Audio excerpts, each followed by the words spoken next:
To both of you. Thank you very much for joining this show, show number 241 for us. I would say it was unprecedented to have the both of you last week on Friday the 13th, but to have you the second week only shows you the scale of interest that everyone has on hearing from the leadership of two of the largest organizations within our industry. Thank you both, Dr. Cecil Staton with Alhoa, President and CEO, and Mr. Bob Gilbert, President and CEO of HSMAI. Thank you both for being here. I'm leaving the screen clean of all of our other co-hosts so we can focus on conversations together today. Wanted to ask you both, given a week of what has happened, and not to focus on just the fact that we all know the negative of what's happened, has that changed the optics of what you're looking at focusing on? How are you moving forward? First, let me thank you both.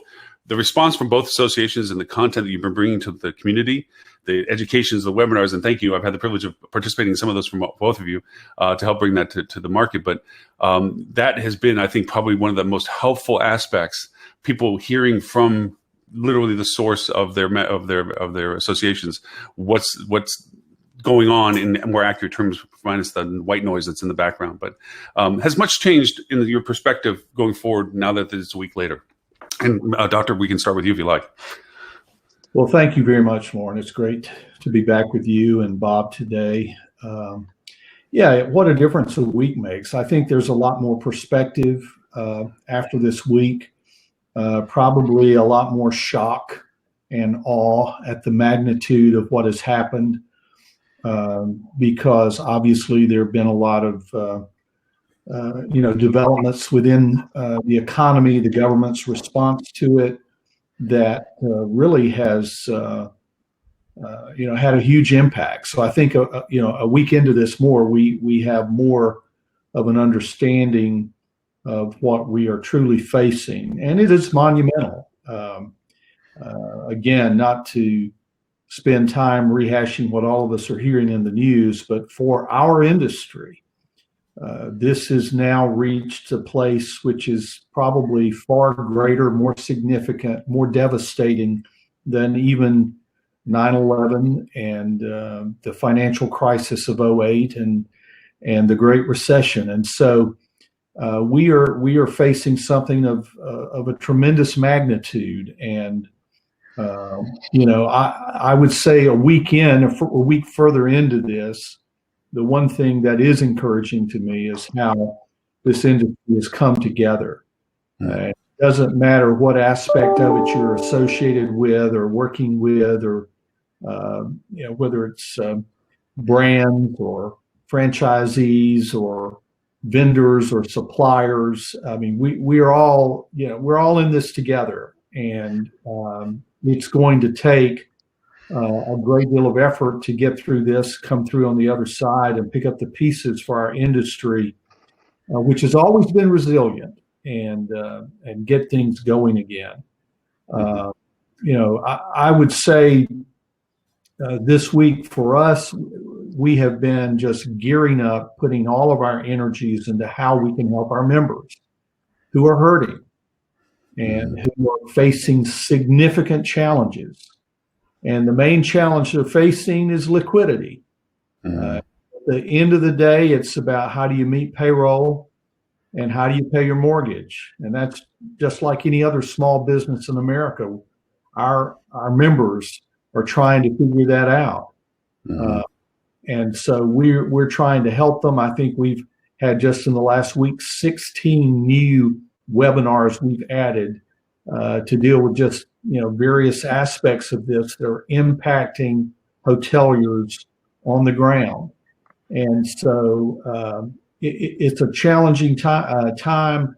The other big part of it we can get into a little later is the advocacy side, because now we have a clear picture. The first and second versions of legislation have passed. They're working on a third now. The Senate has it. That's going to be incredibly important for us. So there's a lot of work that has to be done on the advocacy front right now. And so that's where most of our energies are. It's on advocacy. And we're having to bring that down to the state level even now, as governors are doing things, in different states that are going to impact hotels.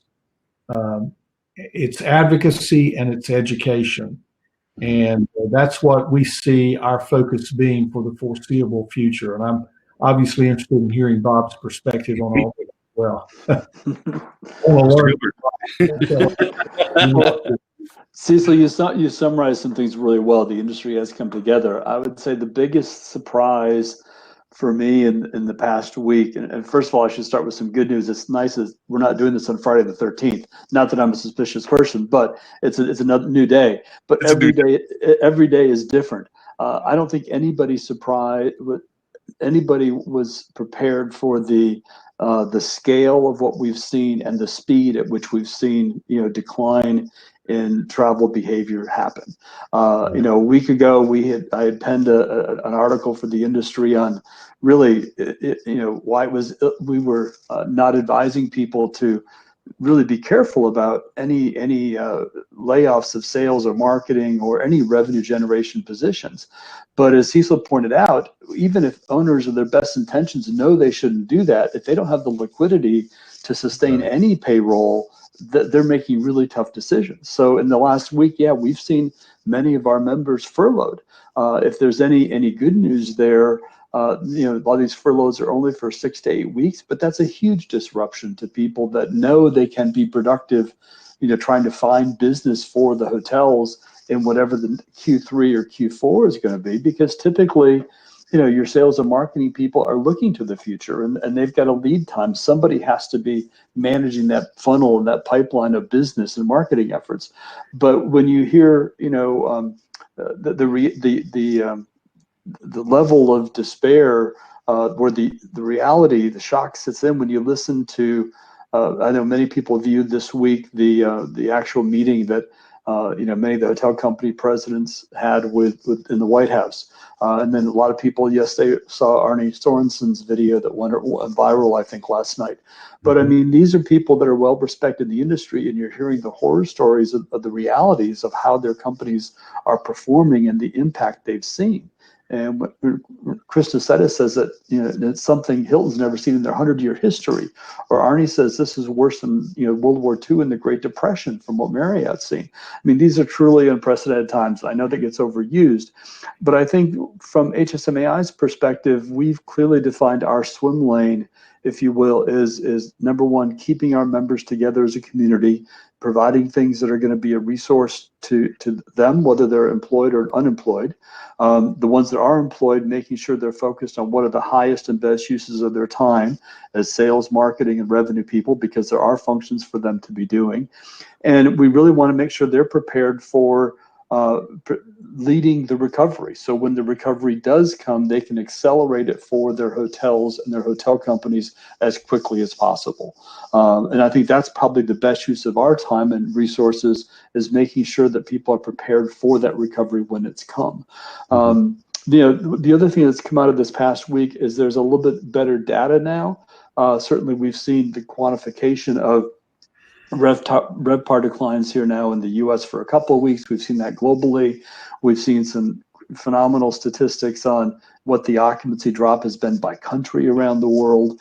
But we've also seen timelines that show the implications this has had country by country, and where the U.S. now fits into that. So I think that helps people put a little bit of some context around it, but what the wild card in the U.S. anyways is still, when will this thing spike here?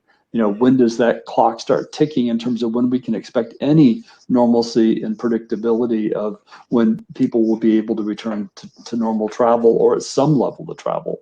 But the people I've talked to this week, they range from a director of sales who had to lay off 6 of her 7 people. She's part of a skeleton staff of a hotel that's decided intentionally to run with their executive committee at less than 10% occupancy, and 1 person, on the front desk per shift, and some security folks and a couple housekeepers, and that's it, to, an entire chain that is seeing occupancies between 3 and 10%.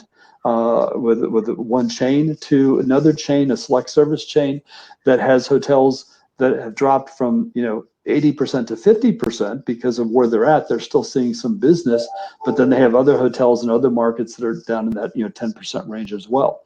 So the impact is different by hotel and by market, but overall, you can't average the magnitude of how severe this is for the industry. True. Bob, last week we were hearing, occupancies falling down to maybe the 20% level. We still had a few members reporting they were a little higher than that, but this week you're absolutely right. It's under 10% in a lot of places, and it's hard to find any bright spots. What's a stark contrast to me is that if we just go back 2 months, we were all talking about the fact that there are 1 million unfilled jobs for hoteliers in this country, full employment, having a hard time filling those positions. And then here we are today with literally tens of thousands of people having been furloughed or laid off. And it's devastating. I'm sure your experience is the same, but when I talk to our members, their staff, it's often they'll say it's like family. A lot of these, the average small hotel maybe has 20 to 40 employees. And so it's like family. And so I too have listened to stories over the last week about members who are having to lay off people, and they're devastated by it. People who are going into their own savings to put that off as long as possible. But at the end of the day, it is a liquidity issue. Mm-hmm. And the real challenge for hoteliers is figuring out how to survive. Are we talking about 90 days? Are we talking about 6 months? Obviously, we don't have the answer to those questions at this point in time, even though we are beginning to see maybe the pattern of the wave in some other countries who maybe are obviously a little further ahead than we are with this thing. But it is liquidity. And so I am very pleased, at least that at the moment, there's a bill that has been dropped in the U.S. Senate that really is looking at helping small business. We're worried that the amount of funding that's in it may not ultimately be sufficient because the number they have in the bill currently is for all small business. But at least there is a path, if we can get this thing through the Congress and the president will sign it, for a path now that will be less cumbersome, will involve a lot less red tape so that owners can have access to capital. Now, the devil's in the details always, but it looks like there is a path where they will be able to get some resources, grants to possibly hold on to something, and that's critically important. And then also some assistance. It may begin as loans in order to, again, keep the doors open, pay the mortgage, and keep this thing going until we get on the other side. So what a difference a week. Yeah, I would agree. And I apologize, not apologize, but there's a lot of questions and comments coming through. Obviously, a lot of sentiment as to, I'm now unemployed and I didn't do anything wrong. Any future thing. I will give a compliment again to both associations having the privilege of being able to participate in a lot of what you've been doing for information going out. The sentiment is both ways. I mean, Bob, from the perspective of the people that are impacted from this, from the employment side, they're as concerned about the business that they've been left from as they are about their futures. And that's a very unique, usually, there's a frustration, there's an anger, and they know it's not them. I mean, when you see on the news, we're being told to literally stop traveling. And then the same as you said, Doctor, that, the ownership is attached to the people they just had to leave as it is they're concerned about their future of their business. It is, that symbiotic is very unique given, historically when these things happen, economic fluctuations, what have you, and there's layoffs or there's, what have you, a business closing, there's not that shared sentiment. There is this complete unity. And it has really changed by day, even since the last time we had the chance to talk last week, as you mentioned, on Friday the 13th, that, between the dialogue from what to do while you're doing work to all of a sudden that same person that was listening to what do they need to do the next day to find out the next day they're not working. And everybody around them is not working. And as you point out, skeleton crews, that I remember those days in 9/11, and yet it is worse than 9/11 and all the others combined, So from the perspective of, I mean, you both are running parallel tracks. You have ownership that's caring about the team's caring about ownerships, of the business as it, when it comes back. In a longer, that we want to put this curve down, as they said, if it runs longer, and regardless of the financial support the government's providing, what do you see as the growth out of this? What do you see as the optimistic thing? Like, okay, it lasted longer than any of us anticipated. It had a long-term impact. Do you see a different world at the end of this? Obviously, we will have learned from this, but how much difference do you see coming out of this compared to what we went into it as? How does the world going to be different for us? And Bob, if you want to add any. Well, I think the landscape, the world will be different from this. I think what's most unusual from our perspective, when you talk about any of the revenue generation functions in sales and marketing, and even what revenue optimization professionals do, to have all those activities suspended for an indefinite period of time is just unprecedented, period. I mean, it's just unheard of. So the good news is they will have to restart at some point in time. There will have to be marketing that gets created for whatever the new landscape is. There are going to have to be customers that will start meeting at some point in time. There are going to be distribution channels that need to be managed, and pricing that needs to be set and optimized. All those things will continue. The question right now is when, and I don't think anybody can answer that question. So for the folks in our field, and even for the frontline operations folks, people will start traveling. We know there was a great article that our friend Max Starkoff wrote from Next Guest, reminding people that the cultural attitudes about travel globally and the continued population growth are still significantly high. People want to travel. They believe that is this inalienable right now, and that transcends across cultures and across age demographics. That won't fundamentally change. Even if there is a hiccup in that change, the numbers are so staggering that we know that travel has the opportunity to be healthy again in the future. What we don't know is when. Whether it's a 2-year recovery, 5-year recovery, nobody knows yet. But travel, this is still an industry that will employ millions of people again at some point in time. But unfortunately, this is just going to be a huge hiccup in the career paths and the income streams of a number of people and a number of companies. Mm-hmm. True. Doctor? Bob, I think you're absolutely right. One of the horrible aspects of this is just the unknown. I mean, we're still so early into this that we don't know when that curve will come. We don't know when we'll begin to feel like we are moving to the other side of this. And from the hotel owner's perspective, obviously, the longer this stretches out, the more difficult the challenge becomes. I mean, most hoteliers, maybe you think of having a 2 or 3 month ability to hold on and to make your mortgage payments, if you're in good shape.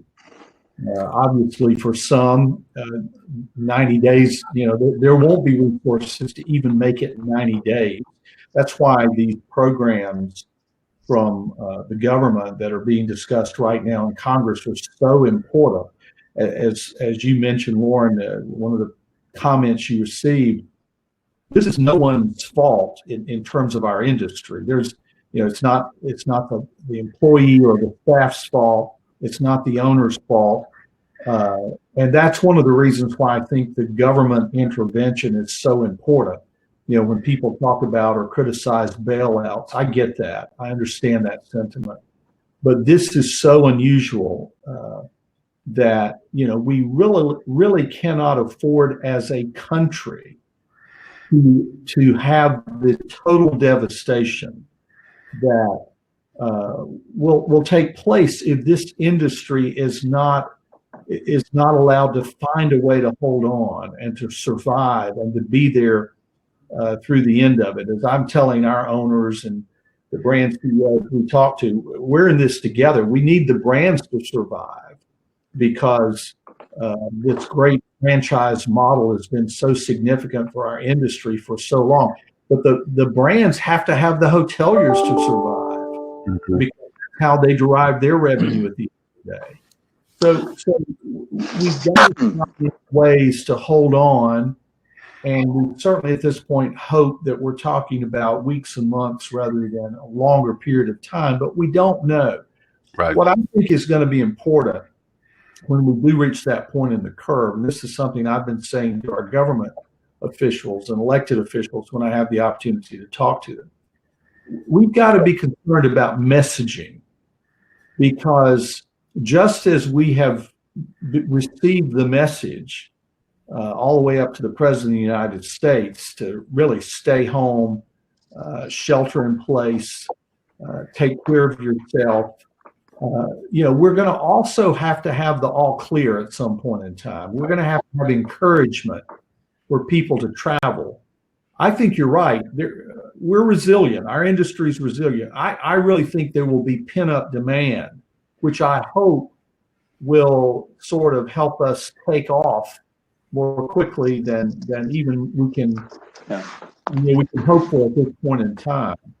Mm-hmm. But I think we're also going to need to see some support in messaging from the government. We may need to have something like a travel tax credit at the end of the day for businesses and others, so that there is even an incentive.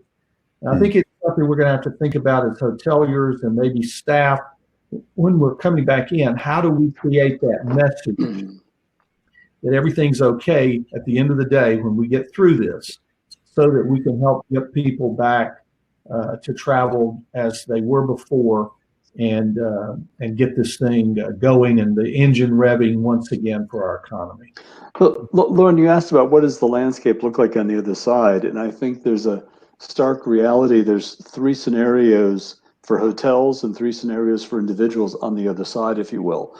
For hotels, there's those that have liquidity and are able to fund whatever their skeletal operation is during a downturn and are able to outlast that.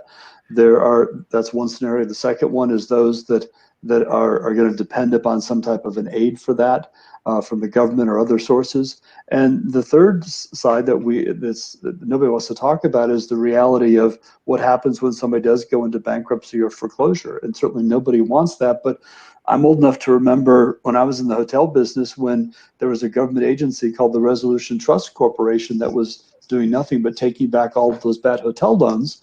But unfortunately, I was with the management company at the time, and so that was good business for us because we were managing lots and lots of hotels. So there's three potential outcomes there. For individuals, it's almost similar. You have, on the worst case scenario, you have really great talent that loves the hotel industry that may unfortunately decide to leave the industry. You have those that will weather the storm and come back, or you have those that will come out of this landscape with a better sense of how to prepare better financially. Those that adhere to the Dave Ramsey financial planning principles certainly know that you're supposed to prepare for these rainy days. And for those that have done that, hopefully they've got some savings set aside. They can bridge an 8-week gap. But we realize that's not the way the majority of Americans or most people around the world live. But I think on the other side, hopefully more people will learn from that. They should be prepared personally and corporately to expand either their liquidity levels or expand their personal savings to be able to weather this. And I think that's why I hope people will learn when we get to the other side of this. Question, Bob, for you in particular, because a lot of it comes up in not only comments, but in what this whole week has progressed as. Those people that want to return to their work opportunities that they've been dismissed from temporarily, hopefully, what are you going to, from an association perspective, begin to retool some of the educational processes to keep them kind of sharp for those? I mean, obviously, those that are still working at that skeletal level or whatever level, they're pretty much in the trench. They're keeping their skills honed, as it were. But for those that are now sitting idle, because you represent such the contingency of those that do, in the sense, you represent the teams that do all these things. Is the scope of the association going to be more about keeping them in fighting form, I guess, so that when they do come back, they're at pace? Or how do you see HSMBI evolving over this term of time in what they're doing with their membership? Well, two of the three disciplines that we represent really are going to have to come back to a very different reality. For the last number of years, those in the sales, pillar of the industry know that there's been a lot more lead generation activity than proactive selling as they've needed in recent years, because we've been in such a great economic run. So those people that will need to be reoriented to those core selling and prospecting skills and how to find new business, there'll be more time will need to be spent in that. On the marketing side, you'll have entire campaigns that will have to be retrofitted or to be really appropriate for whatever that new landscape looks like. You may have seen yesterday, Las Vegas came out with a new television commercial that really speaks to the empathy of where the industry is at right now. And you'll see new marketing campaigns from hotels and destinations that are respective of that. But in the interim, according to Media Gap, Newswire this week, media impressions our spending has dropped by over 50% just this week alone. So marketing will have to be retooled. One thing that will continue to be important for the brands, especially, going to be the loyalty programs. They know where those frequent travelers are. But on the revenue optimization side, distribution channels will need to be they won't need to be retooled as much as they're going to really have to look at their ability to forecast accurately and make sure their systems are aligned to manage all the pipes and all the channels and all the content inventory and pricing, in all the channels possible. Right now, everybody has those all wide open, but revenue management will continue to be front and center in terms of controlling all of that information. Sure. So I think in the interim, what we're doing short term is keeping our community together.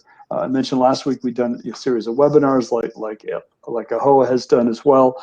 Next week in the next 10 days, we're doing 4 different virtual C-level virtual roundtables. So Tuesday we have our Chief Revenue Officer roundtable. We just sent out the invitation. We already got an immediate number of responses. So we'll have a good group on Tuesday with the brand Chief Revenue Officers. Wednesday we'll have the management company Chief Revenue Officers together. Thursday we'll have the brand Chief Sales Officers. Then the following Tuesday we have the Chief Marketing Officers for a virtual roundtable. These groups usually meet face-to-face annually, but we envision doing multiple roundtables over the balance of the year, because there's a pent-up demand for these people to connect and communicate with each other and certainly know what's going on and learn from each other in terms of how they're reacting and responding. So we'll do more of that. There'll be more webinars, of course, but a lot of virtual communication will take place because the individuals want to connect. There's that pent-up desire. Most of our members particularly they're type A's. They're used to being out there. They're not used to being sequestered or quarantined at home. They are community, social animals, if you will. So we're going to need to really leverage technology to keep them all together and keep the tribes connected with each other. Certainly. And Doctor, I know just from firsthand experience from having the privilege of being on some of the webinars you're doing as well, that ownership is learning new skill sets as well, because as they reduce their staff, still levers have to be pulled and buttons still have to be hit. And there's this new awareness of either an appreciation for what was being done from their team, or an awareness of how much they need to know and bring themselves up to speed. Will that change a little bit of going forward as we get past this, as you say, keeping the community together and keeping them communicating in a way that is forthcoming? But as we come out of this, do you see retooling some of the things that AHOA is representing and saying, hey, for those that remember this is what you need to now know more about? Is there things like that perhaps? Well, I think you're right. There may be some unintended things that come out of this that hopefully will be a positive, and certainly if there's more appreciation for the roles that everyone plays at every level, that will be a good thing. I will just say, we want to, we're listening to the owners and our members who contact us on a daily basis. We're being proactive, asking them to share their stories. We're trying to respond to those through what we're doing with our education outreach. We're also putting those things on the front end of the paywalls. So right now, we're not even worried about that. Even if you're not a member of AHOA, we hope you'll go to ahoa.com, click on the page for COVID-19 resources, and you'll see all of these things, and they're available whether you're a member or not right now. We just want to respond to the wider community and be as helpful as we can be. We're in this together. There's so many unknowns, and that's going to continue for a while, but we know we are resilient, and we know Americans and the American economy is resilient. So working together, sticking together, we'll get through this and get to the other side. And I think you're right, Lauren. We may learn a lot along the way that will maybe and hopefully in a positive way impact our industry for the days to come. Certainly.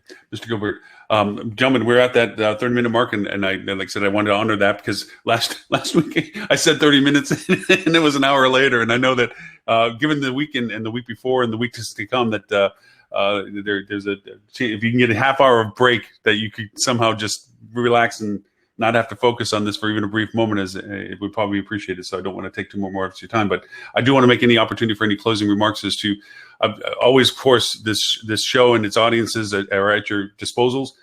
If you ever want to come back to speak towards them, then you're always welcome at any time for any of that. And I appreciate the time for having you.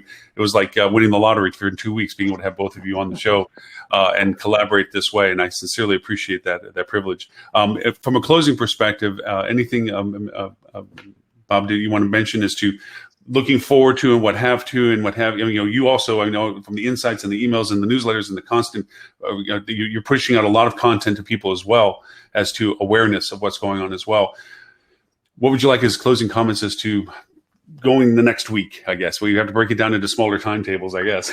Well, I would say if whether people are still working or they're not, you have time on your hands, go out and look at the resource center like AHOA has. We've got a resource center as well. The difference is it's very narrow cast to specific guidance for sales, marketing, and revenue optimization folks. What are the things you should be doing now? What are the case studies from past crises that we've seen in the travel industry? And how do you learn to market, price, and sell during and after those times? Those are the types of resources that we've made available again to everybody. We've got case studies in there from our members in Europe and Asia Pac as well. So there's another article we just added yesterday from Asia Pac that's talked about the pricing changes we've seen by country. So there's lots of things in there that are good resources for people. But stay connected. The industry is coming together. If you're feeling like you're at a point in time where you're not quite sure where to turn, stay connected with each other. And Kayla, that's what all associations can help you do. Find your like-minded people, find your peer groups, and stay together. And together you're going to be stronger, both emotionally and from intellectually, in terms of being able to find the best practices to move forward. Mm-hmm. Doctor? Lauren, I would say right now, particularly if people find that they do have more time on their hands for whatever reason, think about using some of that for advocacy. This bill that is before the Congress now, that was introduced in the Senate yesterday, there are resources there for our industry that will help hoteliers to be able to hold on to staff. That's one of the major components of it. And the other side of it is there are resources in that legislation, if it's successfully passed, which will help hoteliers really have the capital they need to weather this storm, to make those mortgage payments, to keep staff on hand, to keep the lights on. We've got to advocate for ourselves. Don't assume someone else is doing it right now. Find a way, either through AHOA or other organizations, to reach out to your congressman in Washington, your U.S. senators, and let them know that this matters to you and that you want their support for these measures that are working their way through. This is going to be critical, and this is going to happen just the next few days. So I would encourage everyone to get involved in advocacy. And again, let's stay together, work together, and I hope we'll get through this together and be there on the other end when our industry hopefully will be able to come back strong. Excellent. Thank you. I want to personally thank Kat Mohammed and Stephen, and I never say his name like Wolfenberger. I never say his last name correctly, but they have been instrumental in your education process and including me in some of that stuff. And of course, Bob, how can you not get away with Julie Jones and Jason Smith? I mean, the workload that they are, all of the teams for both of you all. It's amazing when you really realize the the crew that you have internally, the volume of things that you accomplish are pretty astronomical in both senses. So, and I got the privilege of finally meeting Rachel on your team, or at least by email anyway, and I want to thank her for her participation with this as well. Gentlemen, again, as always, I would say normally when we have guest hosts, how can people reach you? But I think you're being reached well enough right now as it is. I don't think you need any more emails or phone calls. So we'll, if you could refer to the websites in particular so that people know exactly where they can find some of the resources we were talking about. Doctor, if you want to go first with AHOA, that would be great. Yeah, sure. It's ahoa.com. It's very simple. And again, you'll find all our resources right on the homepage right now. Easy to click through and find what you need. ahoa.com. AHOA.com. It's the same thing with hsmai.org, if that's fine. You'll find my email there as well if anyone wants to email me directly. I can only imagine the amount of communication you all are having to filter through and with all of that. So again, gentlemen, I sincerely appreciate both of y'all's time for this. As always, an open invitation. You don't always have to do it in pairs, although I love it. I know I've been trying to chase down Chip at AHLA to make it a triad of, industry, but I know he's probably as buried as you all are in his own senses. So thank you for you guys taking the time to make it over for it. And again, at any time you'd like to come back and use this audience as a forum for updating us, we would sincerely appreciate it. But thank you, Lauren. And when you leave, don't hit the stop button in the upper corner, because that will stop the whole screen. Just hit the little red button at the very bottom of the screen when you leave. That way, it'll just take your screen out for it. And that way we continue with the show. But thank you. Lauren. Thank you. Take Have care. a wonderful week. Bye-bye. Oh, and there's Mr. Ed all of a sudden. He was just quick on the gun. It's as if I timed it to come in as they were leaving, so no one thought this show was over. And we're going to continue. And look at that. Hey! How are you? Good, thank you. Oh, what a wonderful play. Hey, Kat. Mr. Cole, it seems like we've been spending a lot of time together recently. Yeah, I know. Yes. Hey, Screening order lapses, isn't it? So. I'm channeling my Robert Cole today. If you look over my shoulder, you will see 2 of the 4 cats that live with me. One was up on the bookshelf in an earlier video conference today. So, Well, Tim Peter. Ed StOnge, long time no see, man. My gosh, man. Oh, Bob did answer back to Stephanie's question that there will be Steph there. Hey, Steph. Hi there. Bob just answered your question. There'll be write-ups on the HSMI virtual roundtables. Yes, they're going to put them on the site, I guess. Well, Lauren, you're really echoing. Oh, sorry. I think it's you. I think it's you. I'll turn my volume. Hey, Lily. Somebody changed the screen. Robert, don't. I did not have the screen. No. Whoever did it just undid it. That was me. I thought that was just for me. I didn't realize that was for everyone. We've got a usability issue here with our platform. Well, I mean, I guess probably the easiest one first is feedback from what we just were listening to from both of the presidents as to what their future looks are like. I wanted not to focus on Robert. I was this out of deference so that we could talk about it. I didn't want to focus on the numbers we talked about yesterday on the webinar because that just makes you want to look over the edge of a cliff and lean in. So I wanted to stay away from it and be more optimistic. But was there anything out of what the discussion was that, I mean, not so much on the news side, but just anything that changed anybody's perspective of what's happening? Actually, kudos to AHOA for putting all of this on the website where everybody can see it. HNLA has it kind of like, hey, here are these resources, and it's only for members. That's not, not really. That's Kat's doing. Partially. Everything that goes well at AHOA, Kat takes credit for. Things don't go so well. That's Steven. It's Steve's fault.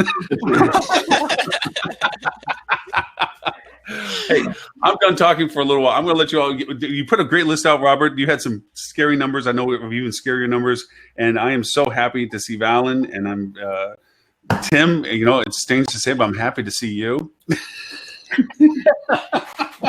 You'd be amazed. I get that everywhere I go. Tim being on this show is like the Waffle House closing in a hurricane. It means there is no travel happening if Tim is on the show. I'd like to point out I've been on 2 of the last 3, so That's true. That's true. That's But I true. suspect, So that should have been our to Ed's- indicator, right? but to Ed's point, yeah, exactly. I suspect I'm going to be on quite a few going forward. That's right. We'll know the So- recovery is coming when Tim's attendance starts declining. Yes. That's fingers crossed, by the way. We I couldn't realized see that the on extra camera. finger at first. So. That's fingers crossed. We have a meme of it being different. I know that for sure. Yeah, right? ironically, I actually do have that screenshot still. I don't know what screenshot you're talking about, Ed, and neither does anyone else need to. Ed So- does not even get a visit from Tim's neighbors Guido and Donato again. So I'd I like was to. actually I'd like out to of the put conversation out. with them. I was surprised. Well, not surprised. I was cautiously optimistic that they were going to possibly bring out the landscape change with OTAs and Google, because there is a shift that's happening right now. The impact of OTAs or OTAs and the lack of thereof, or the lack of their future potential impact as it was compared to back in the days of. Any thoughts on that, in the sense of, when we come out of this, how much of a tool will the OTAs be anymore? The cost factor associated with them and so forth. Do you feel that they're still going to be the powerhouse they were, or less than they were? I think they're going to do what they've done every time there's been a major global crisis. They will expand greatly. Let's not forget that Priceline, Airbnb all came out of major crises. They weren't big players prior to them. Coming out, they were huge. They seem like they're ill-effective right now. It's because the problem isn't a demand problem. It's a no one's allowed to travel problem. Right. When demand is allowed to come back, they are going to be spending a lot of money to channel that demand to the people who are willing to take it from them. Yeah. And they're going to outspend a lot of companies because they know that if they do that, it'll add 2 or 3 more years to their dominance, from a bare minimum. It's a land Everyone, grab. welcome Amy, who is kind enough to. Lily introduced Amy to us. She's going to be one of our future guest hosts. But in the meanwhile, we've had every time we go Amy on as a guest host, we keep bumping her because we keep getting the Mel Gibson and. So I felt that's necessary to bring her in whenever she has to come in, because, gosh, gnarly, she's been so patient putting us off for so long. So everyone meet Amy. I'm going to be on the quieter side because now we have 9 talking, so I'm going to be a little bit more on the quieter side to it. Robert, you're the one that created a wonderful list for us this week. So if you want to take us to topic, that'd be great. Actually, to just echo what Ed was saying, though, Priceline right before 9/11, I mean, literally 2 or 3 months before 9/11, was borderline bankrupt. And, Right. 9/11, oddly enough to say, actually saved that organization. So, as long as whether now they have all these customer care issues, which is obviously the reason that Google does not want to become an online travel agency. This is exactly the downside operational thing that they have zero interest in. And similarly, Amazon, right? They just want to make money and convert it. So once they can, do that. So Google's going to probably come out of this quite well. Also, I would think. But I thought I put the top story in as I thought it was interesting because I know Ed loves to talk about Airbnb. Or actually Stuart, I think actually the most. It's Stuart, really. Yeah, really it is Stuart. But Airbnb urges U.S. government to alter rules for hosts during the coronavirus crisis. So basically what Airbnb is doing is kind of taking a page out of, fundamentally, I would say, a little bit more of the H&LA playbook more than a HOA's playbook on this thing, and saying, hey, help the hosts, which is a very, very intriguing strategy, I think, because if the hotel industry, my perspective is the hotel industry plays this wrong, if it's bail out the big companies and the brands and things like that, Airbnb is just going to have that on a poster and going, oh my God, look at this, stay with us, don't go with them. So, well, not just that. I mean, the opportunity they get if they get any type of legal relief. So let's not even talk about monetary. Let's just talk about legal relief, temporary legal relief. If that is put down at the federal government level, it will be a while before it's put back to the local level, and they're aware of that. If they're successful in getting the federal government to weigh in at all on VRBO and hosts and things like that, it potentially is a medium-term win for the architecture's expansion, which, going into an IPO, you kind of want that. Well, I think it's actually more than that. I think it's a long-term win, right? Because now they can just lobby, and they only have one entity to lobby, which is the federal government. And so they can make sure that it stays forever. That's a good point. Yeah, great point. Yeah. I somehow feel like they don't actually care about the hosts, though. I hate to say that, but it just doesn't. Airbnb, I believe, does care about the hosts, though, because they have a very good understanding of the marketplace of what has to happen with the hosts versus, to get the guests to monetize. So they need supply. Without supply, they have nothing to sell. They certainly have a vested interest in making sure that there is a viable host, community to monetize, right? I mean, so it's not a question of whether or not they care about them in an emotional, warm and fuzzy sense. They certainly care about them in terms of they have to have inventory to sell. Right. And the hotel industry, and they have a great argument in that you bailed out, federal government, you bailed out the hotel industry. What about us? Right? I mean, it's an ironclad argument. It's going to be very difficult for the federal government to say no to this, because they're not actually asking for a bailout. They're not asking for money. They're just asking for some legal relief.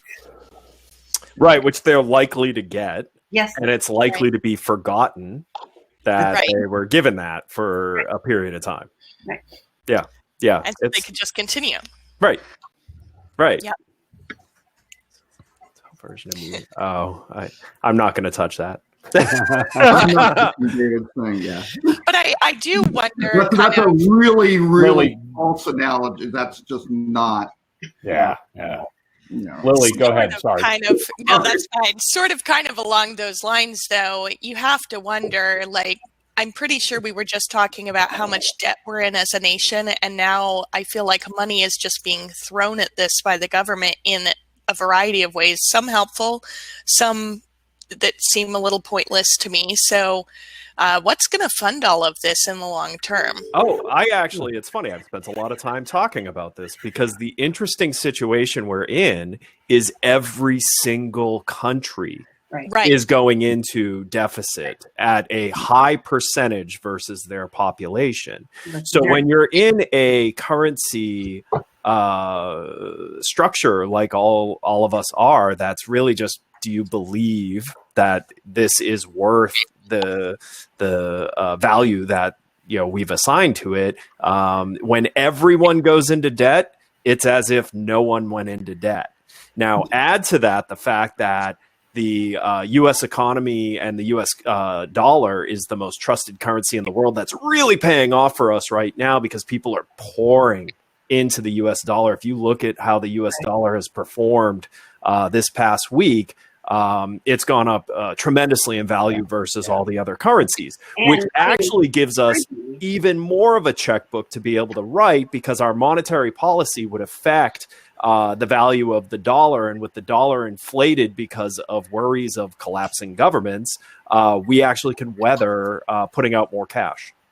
And money is free, almost free at this point, right? Because interest rates globally. So why not? Yeah, the positive thing about this is it seems like for a change, maybe people have learned the lessons of 2008, 2009, 2001, 1929, that, 1987. 1987, right. But that, that we have to give consumers the ability to continue to purchase things. And obviously, when we look at unemployment numbers that are going to be rough over the next couple of weeks, if not months, if we look at things like that, you need to put money in the hands of people who are able to spend it. Otherwise, the government needs to be the lender of last resort, and they do seem to be understanding now that that's a thing that they kind of have to do in these circumstances, Mm-hmm. Well, and what I find interesting in some of the aid packages they're talking about, and obviously I've been paying attention to every time they mention small business, as I'm sure all of you are as well. If you notice, they're talking about it being a bridge loan that's forgivable. Yeah. And I think that's interesting that they mention it every single time.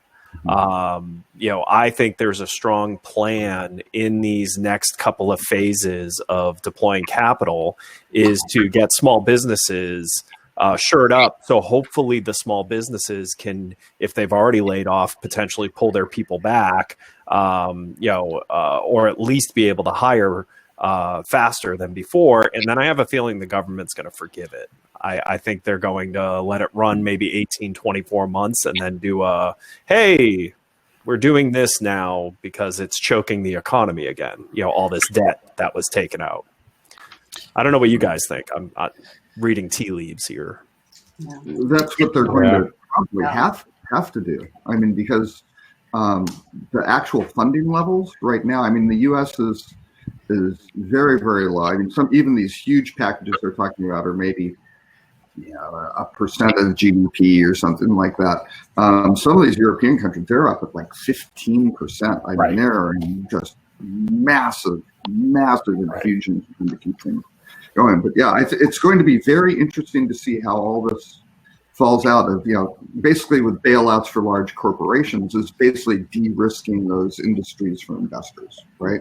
Yeah. And so when you look at this long extended run of the market with massive earnings, grossly inflated price earnings ratio, people are taking on a massive amount of risk. And then this is it's the leverage equation. Leverage is great when things are going up, and boy, it cuts hard when it goes the other way. So I think it's going to be very interesting to see how the incentives are laid out for work versus capital. I mean, this may be one of those black swan events where you kind of go, oh, some of the things that were being done to just, support capital markets, have to change. So not to be a socialist sort of thing. That's not. I don't think it is. I don't think you can consider it socialism in this case. It's survivalism. Yeah. Yeah. I think it's support really the staff and the guests. Right. I also think on the flip side, it's really important, though, for people to remember that a lot of the stimulus aid that's being provided is loans, which means you have to pay it back. So this is not the time to take out a loan to say, hey, I care so much about my staff that I'm going to pay them a full wage for the next 90 days while my hotel is closed, because you're never going to recover from that. And in the long run, that's not doing your staff any favors, because they're just going to be out of work later when you close down for financial hardship when there's not money available. So you have to make the smart business decisions and realize that worst case scenario, if you have to let your staff go, it's temporary. They're probably not going to find anything else. So hopefully you could just hire them right back as your business ramps up and work with an existing team that's already trained within your hotel, but also keeping in mind that there's support out there for them that doesn't have to come from your P&L. So reserving enough cash that at least you're looking at a break even by the end of the year, kind of taking the loan money for what you need right now, focusing on how to apply that in a smart way through the end of the year, sort of a redo of a budget, I think everybody should assume 90 days, minimum impact of 0% occupancy. And then after that, depending on your market, it may be different. But I think it's really important that all business owners, especially hoteliers, look at it that way and don't look at the loan money as, oh, I have money to spend now on things I don't really need, but because I feel bad or because I want to help my people. So you have to keep those two things in balance. But let's talk to that, because I've already know quite a few hotels that have cut people who would be key to getting the hotel to recover faster. So I agree with your sentiment. I think there are people they potentially have already cut that could actually help them recover faster. Bringing like sales, marketing, and revenue? Right. And so bringing that team back Right. So that you can, because by the way, any of you who are in marketing who've probably looked at like cost of keyword and stuff right now know that actually it's really cheap to acquire attention right now. Oh, yeah. And so this is something we've been spending time with our partners on how to engage the very low cost audience in a way that has nothing to do with transaction. It's literally, I want to brighten your day. You guys have seen some examples I've put on the Tinfoil Hat Society of what some of our partners are doing. But the idea is give relief to these people.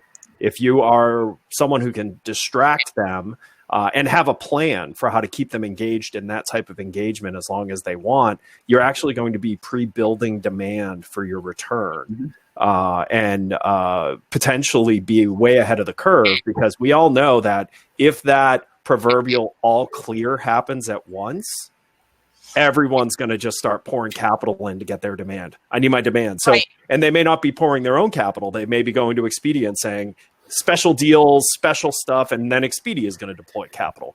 But everyone's going to like just turn on to try and land grab everything that they can. And you will, if you wait till then, you're not going to have the type of following months that you need to try and actually recover from this period of time, because you need to be more profitable.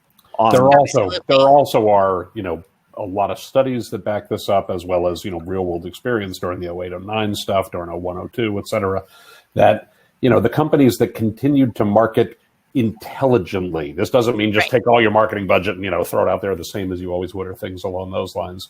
Found themselves both in better positions during any downturn and, of course, following any downturn, because they'd done exactly what Ed is saying. They've kept themselves in front of customers and the like. When we talk about things like pay-per-click, when we talk about things like meta search, when we talk about those kinds of activities, you only pay when the demand is there. So it's something that is pretty easy to keep. And I can tell you, the problem most hotels have right at the moment is not that they're burning through their entire paid search budget. The problem is that they can't burn through their entire paid search budget because there's not enough demand, because people can't travel. Right. So it's all about being smart about where you deploy that spend in a way that you stay ready, whether we recover, 6 weeks from now, whether we recover 12 weeks from now, whether we recover 6 months from now, you will likely find yourself in a better position, right? But let me be really clear. It doesn't mean keep your foot on the gas the way you were doing, a month ago. That would be foolish. It does mean be smart about where you're deploying those resources. No, but if you do want to think, how a hotel owner could justify certain team members. So we are working with a hotel in the Northeast that is almost completely closed. I think they're only allowed to have like 10 rooms of their entire resort open. But this is also a culinary school resort. Mm-hmm. So what we've worked with them on is they're doing a video series with their teachers, their chefs, to create how-tos for at home. And we're back filling the engagement on that with share your results, pass or fail, on how you did. We have another partner that's a very big family resort that has a lot of entertainers. They have like a pirate entertainer, things like that. We've encouraged them to do a live stream series with those entertainers, talking to, like, how to build the ultimate couch fort and have your own pirate adventure. And again, we're adding to the back of that, share your, how you did, what you did. It's about building these engagements that entertain and distract tastefully. So we're not being tone deaf. You don't want to be tone deaf to what's going on, but you also want to understand, like, people are frightened. People are stressed. Think about yourselves throughout the day, where just there's certain points where you're just like, holy smokes, like, where's the end to this? Think about what you're doing behaviorally. You're then turning to social media. You're turning to different things, and you're mix moding between educate yourself on what's going on, distract yourself with cat and dog videos, chat with your friends about how you need a drink. So people are looking for escape. What we're advising our partners, especially the ones who are completely closed, if you have team, focus on how to give that escape. Put hospitality out into the world because they can't come to you to experience it. So put it outward. And if you give someone that escape, they will remember that. If I can interject a little bit on some of the insights Tim, that you gave in it as well. For those, I have hotels that are closed as well. And one thing with your paid campaigns is don't stop them. Not because you can actually sell anything, but because there's a financial aspect of keeping an active campaign, even at life support, when it comes to Google not penalizing you when you reactivate that account because it's no longer indexed correctly towards you. Also, if you're going to keep it on life support, what we're doing now is literally taking our social media storylines and creatively talking about future tense as to things far enough out that you, and things that historically far enough out, historically that happened that will be far enough out that we can refer back to content and images and videos and so forth. And we're only talking about, look to the bright side of life kind of stuff, like, hey, when you finally get to go do this fiesta in San Antonio that's been rescheduled 6 months from now, this is how cool it was when it happened last year and so forth. And we're not talking about selling anything at the hotel. We're not talking about any of those aspects other than remember. And the cool part is I'm doing it on terms I would have never afforded before. Because, where it was $18, $22 a click, it's now $1.12, 88 cents. So I can keep the presence of the business high in the destination funnel so that when these lights blink on, one, I'm not penalized for loss of PPC, turning campaigns back on, having to be re-indexed for them. Two, I'm first in market with message that's been perennial in that process. And to your point, Ed, I've added content about it. One of the other things I'd like to contribute to is one of the suggestions that has gone exceptionally well for a couple of my clients is creating a closed Facebook group of all your team members that are no longer with you to keep them actively engaged and communicated with, and offering them resources if it's available, or insights if it's available, if you're going to start trying to train them or whatever. So to what you pointed out, Tim, you need to be fighter ready when it comes time to get back into market. And this is a way of keeping the communication with your best team members so that you can say, lights on, let's go, thanks. And then you already know they can walk in the door and they're not catching up. They've kept up. So so far it's been so good. So anyway, I know you posted some other stuff. I want to contribute to those two aspects. I just wanted to reply to Linda's comment. Linda asked a question asking for a link to the research. I posted the link. It's a PDF. It comes from Amrit Singh at the University of Denver. And Chekatin Dev at the Cornell University School of Hotel Administration is one of the better studies I've seen. There are some additional ones as well, and I will grab those links and get those up as we go through the show. Certainly. Yeah, I was just going to say with hold on a second, Robert. Hold on, Robert. Go ahead. I just have to drop off. I got a call request and I have to jump on right now. So priority again. Kat, if people want to reach out to you and know what you do, where is it that they can find you before you run? If you want to reach me directly, email me at kat.m.speaks@gmail.com. Otherwise, you can check out our resources at ahoa.com and definitely get to me through AHOA. Anybody out there that are industry experts and believe in the channel will still get emails from me, but folks interested in offering webinars or resources on COVID for hotel owners specifically, feel free to reach out to me too. We are trying to turn out webinars and resources as quickly as we can. And as Cecil had mentioned previously, and then Lauren brought up on the show, and Robert, our resources are open to everybody in the industry, not just our members. So definitely stop by aho.com and see if maybe we have solutions for you. Thank you very much, Kat. Appreciate your time today and for your organization. Thank you, Kat. Thank you, Welcome, Kat. everybody. Have a good weekend. Take care. Sorry, I was interrupting you, Robert. Go ahead. Kat, just to say, Kat's members own half the hotels in the U.S. That's that's it's a big, incredibly important group. What I was going to echo with Lauren though is there's a dimension of how you play the game too, because as you said with Google, if you stop, you wind up getting penalized. You get indexed, and all of a sudden you've got to start from scratch. And the OTAs are somewhat the same game, right? Because they come back with their sort order and go, hey, when times were tough, were great, you were shelling us down, and now we're going to get help now. So all of these, businesses, right, are going to be acting maybe in their own self-interest algorithmically, right? So you unfortunately have to take that into consideration when you're allocating your resources, because they're designed that you need to keep priming the pump in the case of the OTAs, when things are going really well, so you're going to get support when it's down, and that with Google kind of, when it's down, when things are good, right? So. I will make one fun comment. I mean, it feels like this past week, and I make no disrespect to those that actually did this in real life. It felt like a battlefield medical hospital in the sense of what's been going on. I've done 8 webinars this past week. I know all of us have done a variety of them for different platforms as people have been asking. At first there was, normally, now it's like, what can help can help. If we can get information that's helpful, it gets out there. Right. And I'm sharing anything down to the granularity of whatever I know to help people figure out what it is they can solve their own problem. Not like, well, that's a paid side of what I do.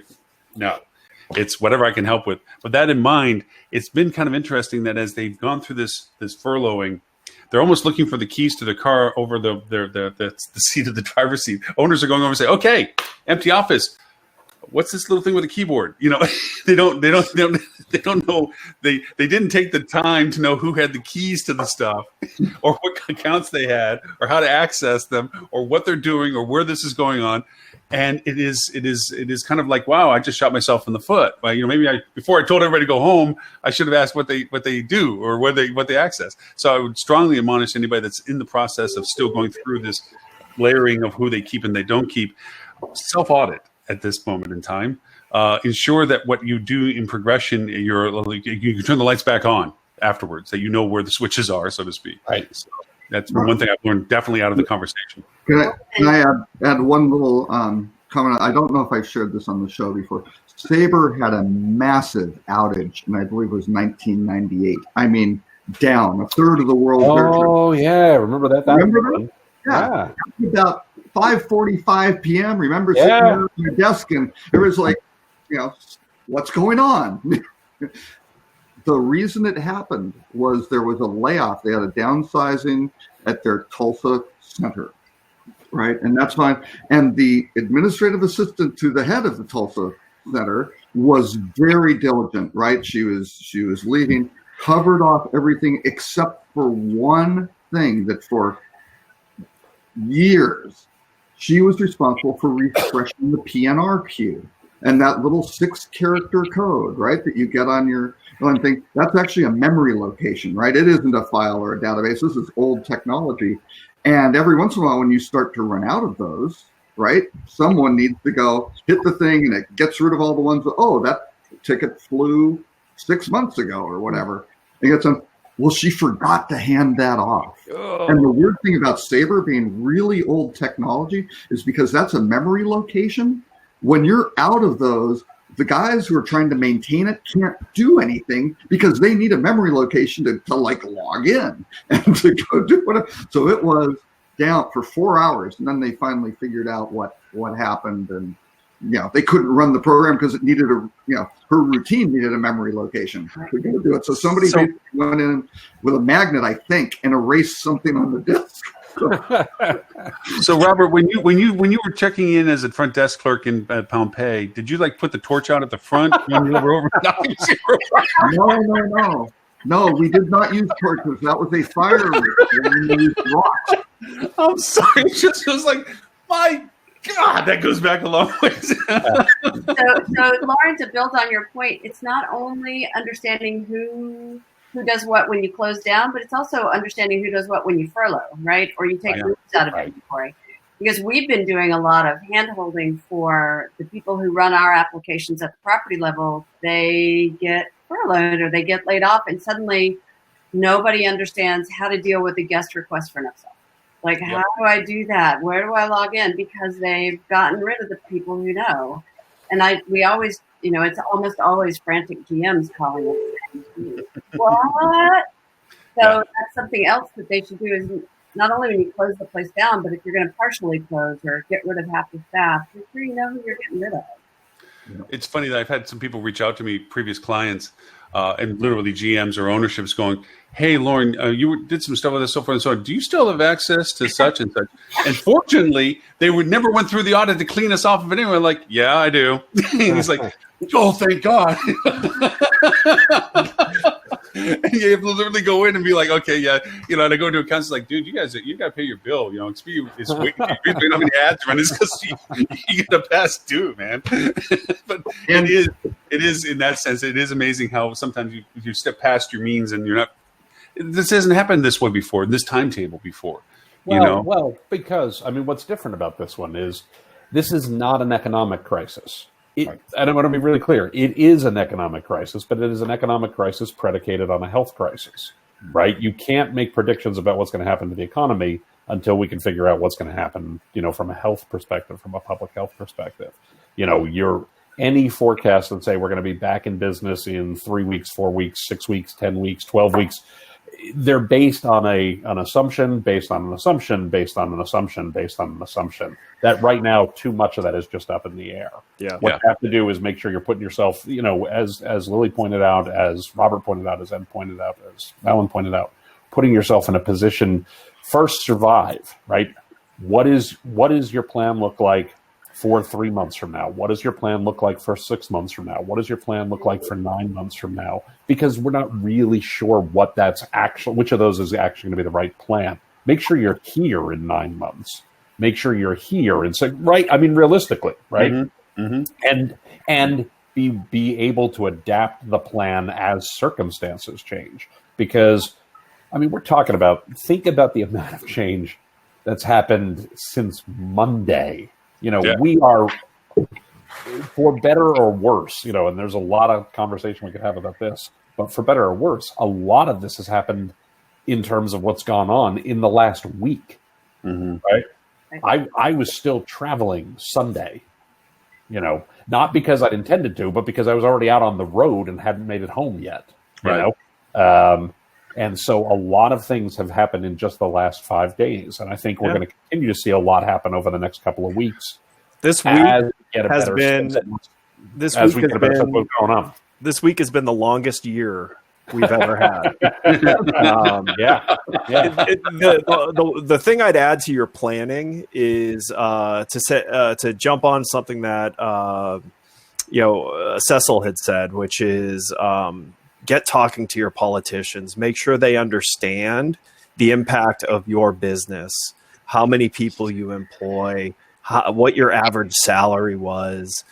Make sure they understand what would be helpful to you, so you can hire those people back and you can recover, because every local economy is broken.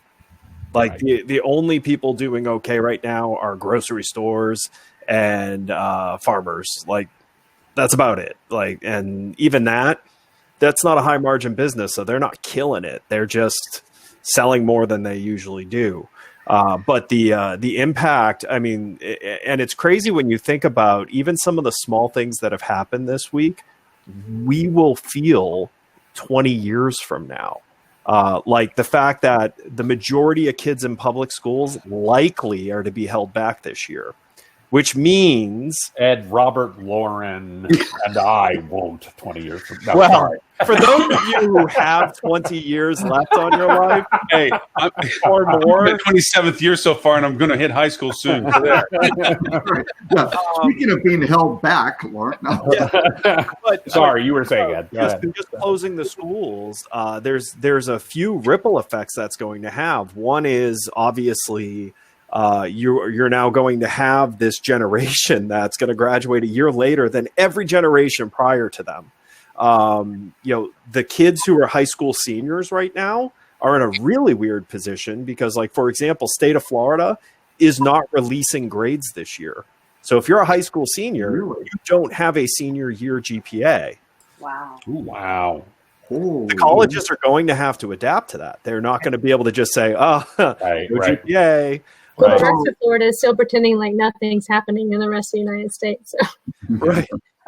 Right. Well, Well, so what happens Florida? If it wasn't weird, it would be going into first grade.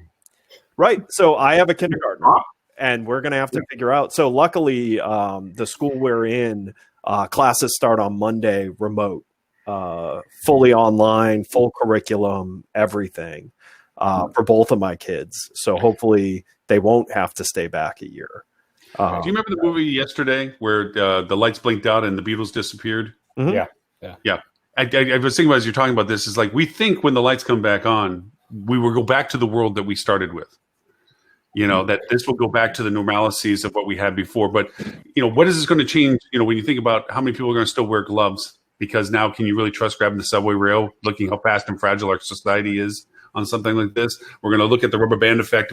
Why did we react the way we did with this, where we didn't react with it? There's so many fallout rollouts of this that's going to happen that we're still watching the bombs land. So we're still trying to dodge these things as things blow up.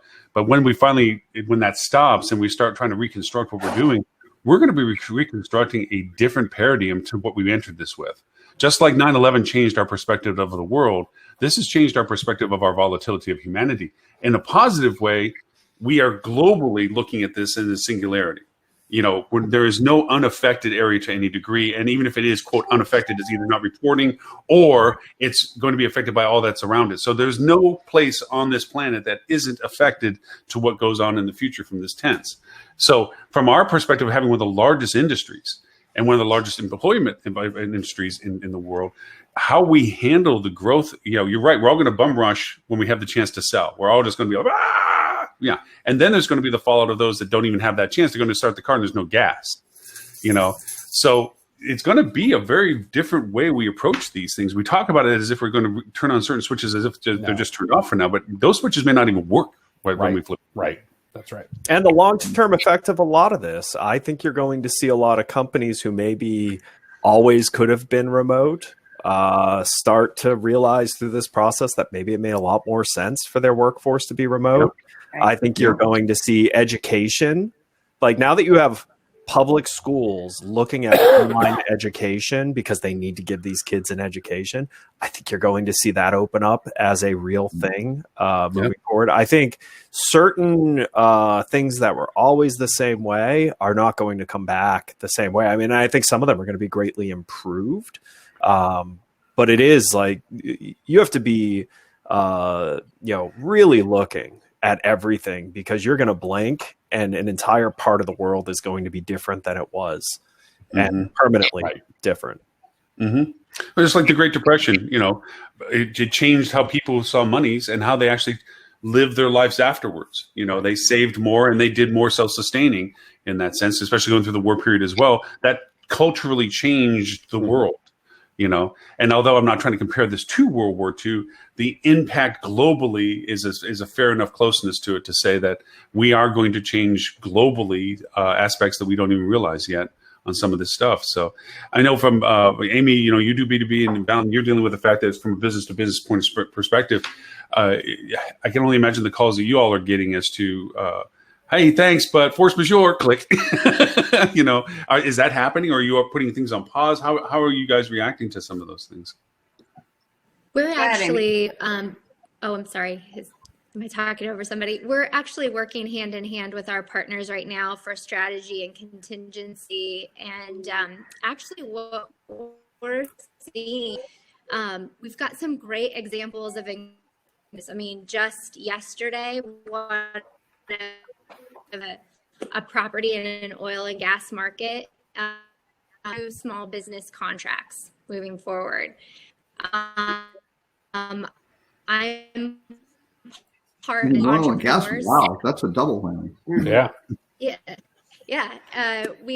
I'm part of a group of entrepreneurs, and somebody posted just yesterday that had a huge 6-figure contract with a major corporation, and they need a bench. They need people to step in that have expertise in certain areas. So doom and gloom, I'll play my part and share encouraging news that yes, things are going to change, and yes, things are changing, but we also have, the small business, as we were talking before. I've seen small business through many downturns, resilient piece of, we don't have, I look at my own business. I don't have the huge overhead of a large building space. The majority of my team works remote already. And so my biggest overhead is labor. And that's the way a lot of the kind of growing small business, if you're smart, you're looking at things a little bit differently and how you can apply, how you can adapt to the change. So that we're working with, they're looking at the opportunity through this.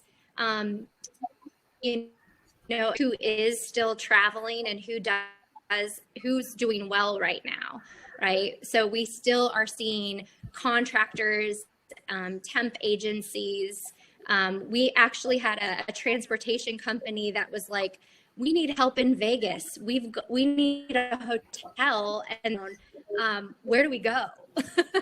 You know, they typically have about 300 nights in Las Vegas, and they're still conducting business, but they have no place to stay in that market.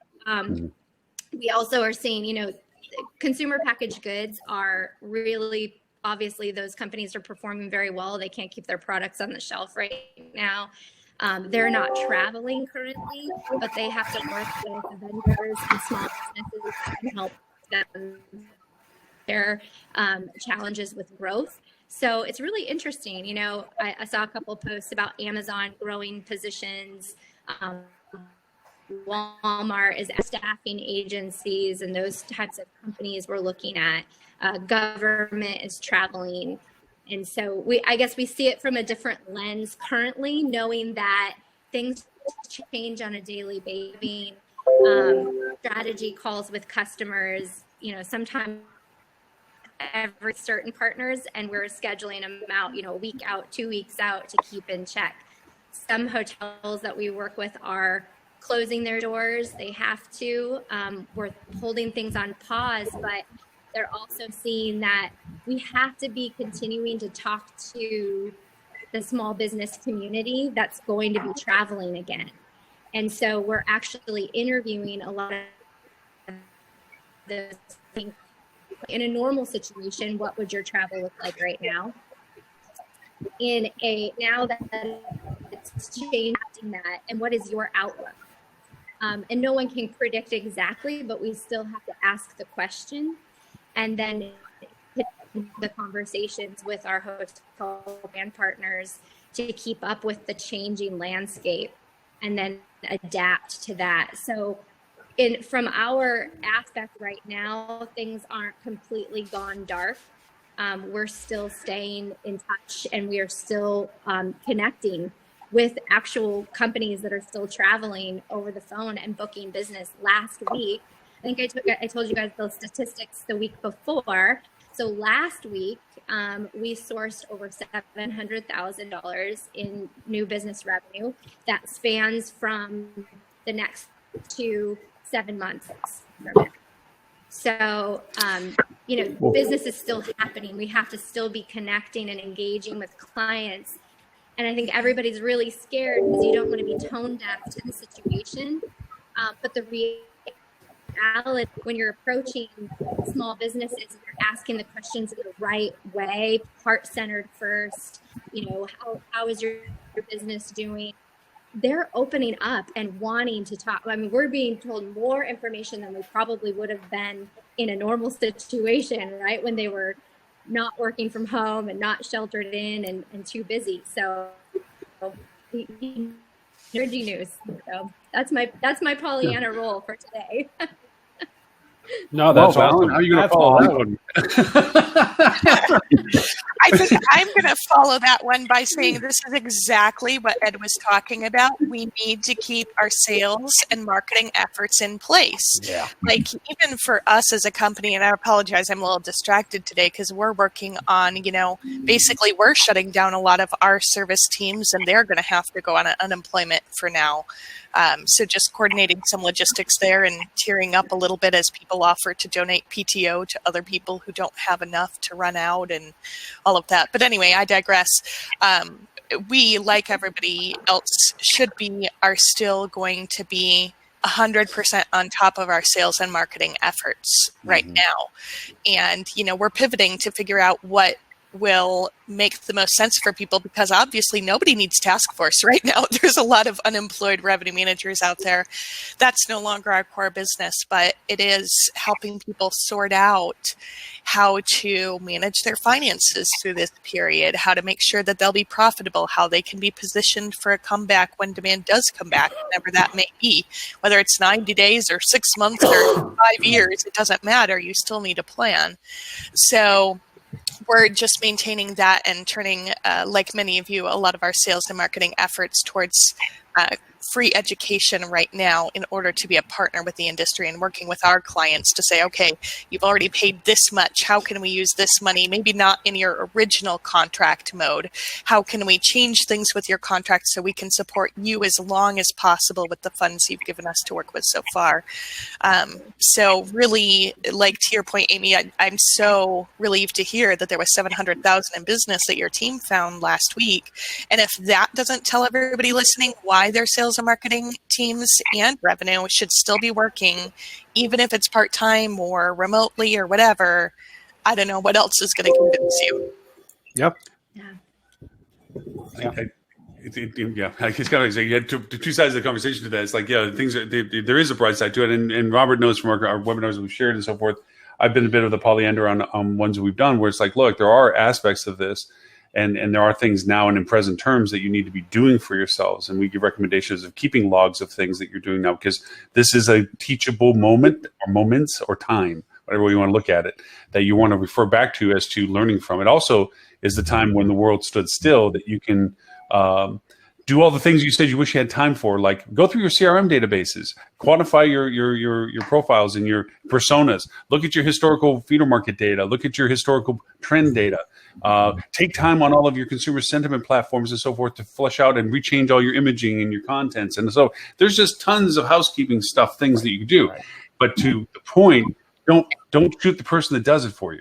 I mean, if you kicked everybody out to do it and you go to sit back in their chair and you don't know how to turn on their computer, you're not going to get anything done. So, well, the reality is, yeah. Oh, I'm sorry. So, there's so much data, right?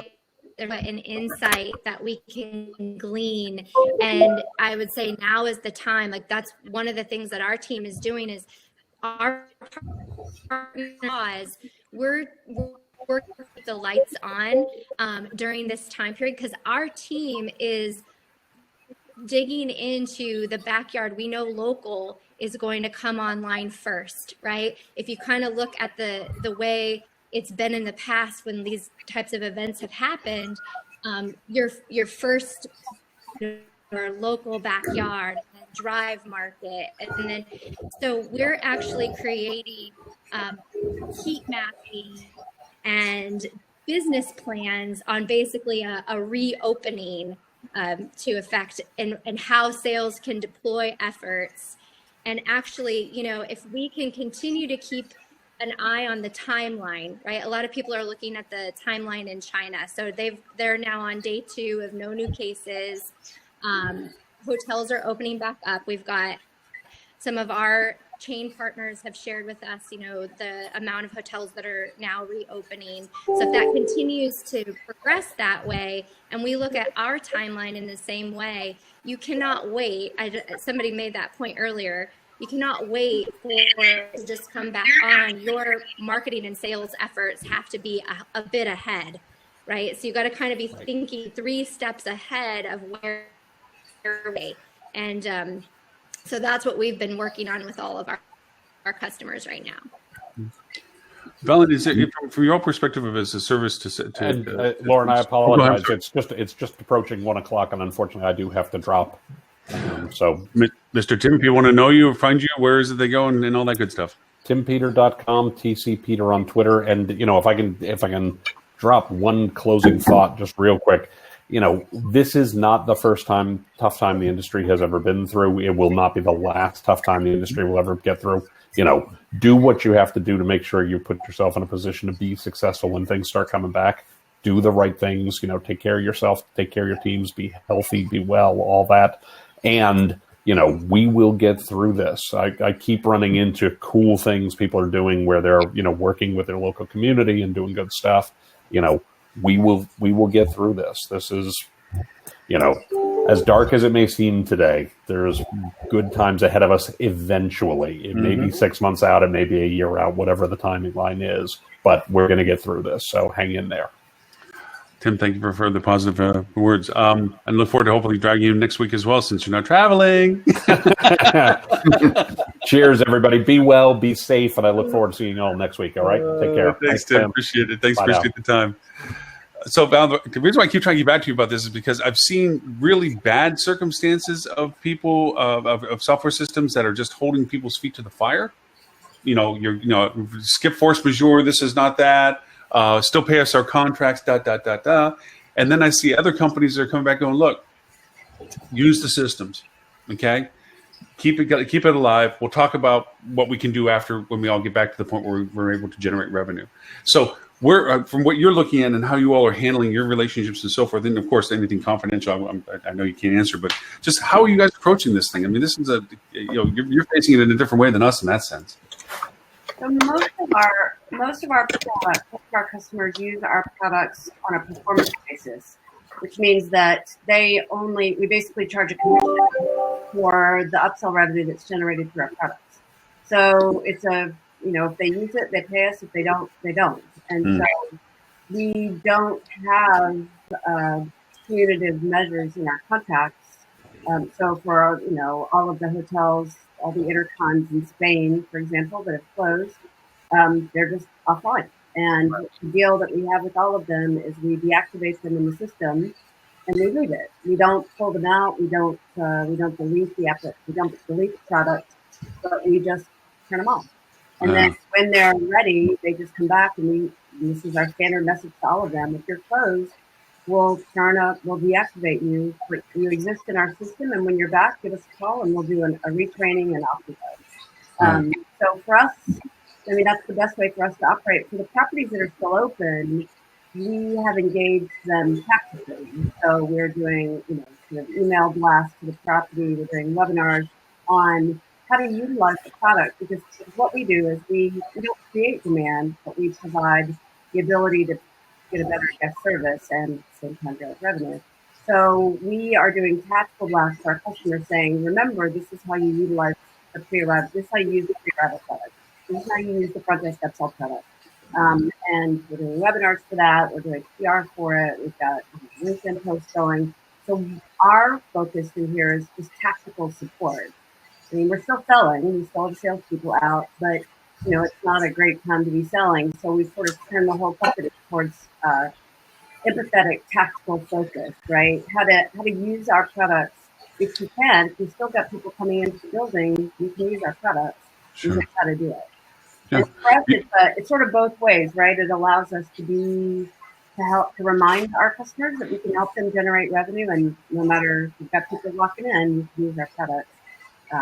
So that's it. And it's because we're not on a subscription basis, it does remove us from that messiness of conversation.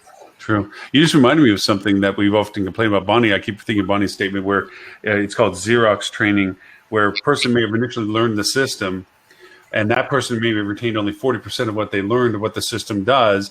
Now that person trains somebody else, right? And that person only remembers 40% of that 40%. So eventually you get this little blurred copy towards the end that most people don't remember what the platform's capabilities are. This is an excellent opportunity to get back to 100% trained. Like, okay, good.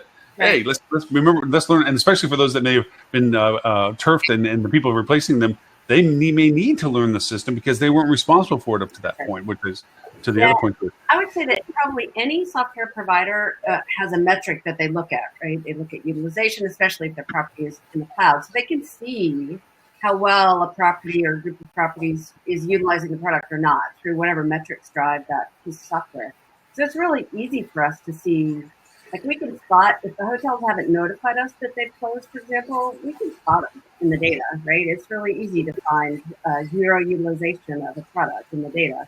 Mm-hmm. So we can also see, though, as institutional knowledge of our product drops, we can also see that.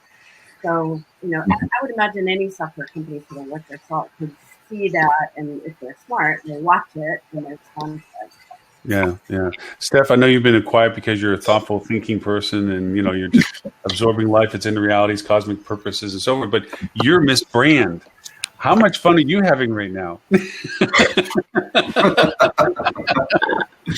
I don't know. I guess I've been selectively been quiet too, because as fast as everything has changed, and I started, I live in Seattle, so starting in the epicenter, and I feel like I've watched what happens in Seattle, and then everyone goes through these different levels of denial. So different hotels go into, depending on what region they're in, go through these different levels of when the shock hits them, and then it's funny to watch every region kind of go through the exact same mentality shift, but just in stages. And now that I'm in Florida, I feel like Florida's just like still doing mostly just humming along, doing whatever it is they want to. And I've been watching what, like my East Coast hotels do what happened in Seattle, over, close to 10 days ago.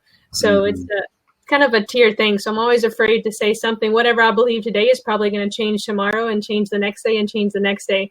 So, all I can do now is kind of learn from what's happening at some hotels and transfer whatever knowledge that is, and try to apply it as you watch the tiers go down. Marriott came out with a statement about, how to handle social media, and kind of going dark as it relates to COVID-19. And I don't know if that will change, and they've all kind of put a halt, so I don't know if I really think that, not talking about it is what people want to hear. And then Hilton came out with theirs, and, they're basically putting a shutdown on all their paid marketing and reevaluating what that looks like. So, I think they're all scrambling, and I just don't know if they can move as fast as the Expedias of the world when it comes to making those mass sweeping changes in terms of whether it's strategy or just the way they do business. I don't know if they can move as fast as they necessarily need to at this time. That's an interesting. They don't have how much we talk about COVID-19 versus not, right? Even for us, but really any business. I mean, how do you talk about that? I mean, it's so I signed, so as a vendor, I sign up, I get newsletters from just about every major property management system and revenue management system out there, and so I get them. I get the nice sort of neutral messages from CEOs, and we care about you. Right. And I suppose that's all well and good. So we haven't done that yet. Like my CEO is like, really? Do people care? Do people care that I care about them? I mean, and so we've chosen a more, sort of a more proactive or active route to it, but it has some value, right? So I mean, we've really internally we've sort of gone back and forth of, do we talk about it or do we not? I mean, the good news is no matter what you do, right, someone later on is going to tell you you did it wrong. What's the good news? So good news is no matter what, suffer for it. It's wrong. You're still wrong. Yes, if a husband says something in the woods, is he still wrong? Yes. But I think Robert posted to Arnie's video message, which is unlike them to do something like that. But I thought it was very, very well done, and I think that you could tell he was emotional about what they had to do with the layoffs, and I think it was very heartfelt, which and spoke to the message that needed to be said, at least as it comes from them. I don't know if it makes people feel any better, all those thousands of people that got laid off or furloughed. I don't know if that makes them feel any better, but I thought it was as positive as it could be. I mean, as a leader, setting aside his salary, I mean, Agreed. Listen, yes, he still has a job, but to know that he is, united with his team that are affected and no longer getting paid, that I thought that was a really nice gesture. Right. Yeah, Mr. Marriott. Yeah, we mentioned it many times in webinars that what we do now, how we act now, resonates deeper and stronger and longer than at any other time that we've engaged with our guests, our teams, or what have you, is because out of adversity, these are lenses moments, these are focused moments. And I know from now, I mentioned this in conversations and webinars, even there's companies that won't do business with companies based on how they were treated in 9/11. Because they were helped at the fire, they were forced to go and continue with contracts at a time, and others were relieving them and so forth. So they're just this, and by the same token, acts of kindness resonate stronger right now because it is at a time when it's just not every other day; it's today, and today this is as bad as it is. So yeah, to that point, it's very much But the reason I was going to pick on you about the brands and stuff is that the one thing that's different now compared to any other times is the advanced use of social media. And so there's a lot of active dialogues, and I've complained very much about the garbage white noise out there, and the garbage. 1 minute they're real estate moguls, next minute they're coronavirus authorities. People just shift as to what they think they know about, and there's no exception to that in our industry. There's a lot of junk out there, a lot of conversations from people that think that they know what they're talking about, and they're giving bad advice on useless or non-existent facts. But in fairness, it might have been a factor useful one day, and then it just immediately 24 hours was worthless. Worthless at that point, yeah. And the unfortunate aspect of brand value right now is a big and growing question. That basically, the world changed, and the brand buggy wagon's riding it, and the car just blew by them because they're not built for this. They're not built to do this. I think when we talk about how this might change things, one of the things I'll be watching is, as we come out of this, how will hoteliers think about the value proposition of a brand, right? Because this is very different from anything we've been through before, and so will this have an impact on the value proposition of a brand? I don't know. I'm not. But I also think what's different this time than previously is the brands have far less assets to sell. Right. To stay alive this time. Right. So previously they were hoteliers. Right. They owned real estate. Buildings and so what I think is potentially going to happen is I think you're going to see a couple of these big brands break up and spin off collections of maybe overlap brands that they have, or because it's the only assets they really have now. Right. Yeah. Is franchise start passing those brands back and forth, basically. No, maybe we'll see Starwood come back. I don't know about selling the. I don't know. Yeah, they're all. That's going to be the brands are in a huge problem right now because, as I said, what do they do? Because the pressure was always, how do you increase more, footprint, right? So you can just keep collecting those fees and going. Well, now what? They don't want to remove those because then they move back. There's got to be some big, and all this is probably going to get worked out in massive corporate restructurings, right? Well, and they do have some opportunity because all of them had some pretty dangerous shoes ready to drop on, like little things like our entire internal architecture is archaic and needs to be replaced. Right. Now's the time to do it. Pull the Band-Aid off. Pull the Band-Aid right off. Announce your capitalization of technology and all of this stuff, and spin it as we're going to come out better than we were going into this, because that's what you do when you're that big. Is you got to do stuff like that. You got to get it out. Well, everyone's kind of by the time you would announce it, everyone's kind of desensitized to bad news. Right. Mm-hmm. Yeah. I think in one positive, what Cecil mentioned was he kept referring to small business. I appreciated that he wasn't pointing it towards brand in his conversations of what financially is the first level of support that should be given. That they're referring to the business owners specifically, not the fact that Marriott needs a bailout or that that Hilton does or something, but that the owners of the buildings do. In that sense, that was a positive. Which are the small business members or the REITs, right? Right. Well, that's again the big difference. Well, the REITs are different from the small business owners. Well, that's true. They're Wall Street, not Main Street. But that is a big difference this time too. Is quite honestly, if one of these brands failed, that doesn't necessarily mean the failure of all the hotels underlying it, because they can move to competitive services. Absolutely. Where before, if a Hilton or a Marriott was threatened to fail, you were losing some iconic, like large room counts because they owned a ton of stuff at one point. Oh yeah.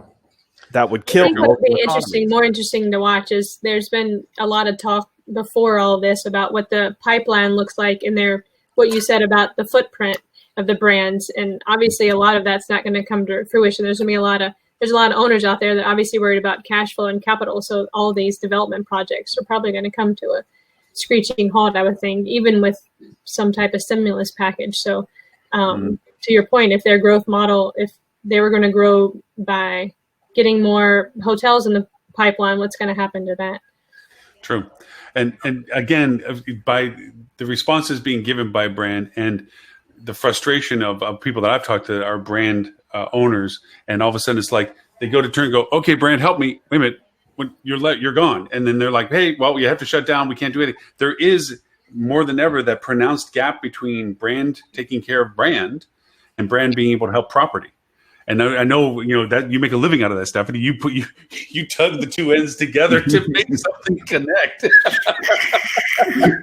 Well, and I'm always going to side with. I'm always going to be on the side of the owner, and usually the management company. And at this, I saw Missy ask a question. I mean, you gotta do what you gotta do from a hotelier standpoint to survive at this point, and that, maybe they've been getting different communications than what I've seen, but I haven't seen a lot of.